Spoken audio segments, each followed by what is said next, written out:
Yeah, crisscross. Okay. Alright, lights are. This is a debate on the advantages and disadvantages of electronic communications, sorry.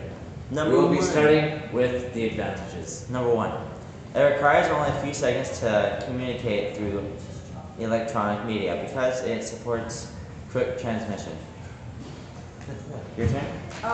The disadvantage is volume of data. The volume of telecommunication information is increasing in such a fast rate that business people are unable to absorb it within relevant time limits.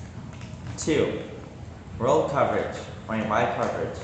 World has become a global village, and communication around the globe requires a second only.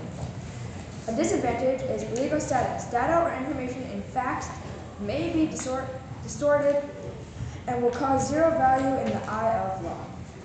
3. Low cost. Electronic communication saves time and money. For example, text SMS is cheaper than traditional letter. Disadvantage is cost of development. Electronic communication requires a huge investment for infrastructural development, frequent change in technology, also demand for future investments. 4. Exchange of feedback. Electronic communication allows instant exchange of feedback, so communication becomes perfect using electronic media. 4. A disadvantage is undelivered data. Data may not be retrieved due to system error or fault with the technology. Hence, required service will be delayed. 5. Managing global operation.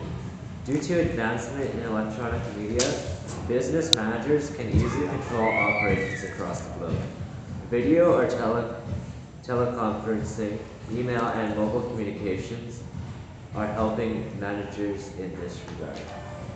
Disadvantage, dependency. Technology is changing every day, and therefore, poor countries face the problem as they cannot afford new and advanced technology. Therefore, poor countries need the development towards developed countries and sharing global networks. That's our debate on electronic communications. Scratch that.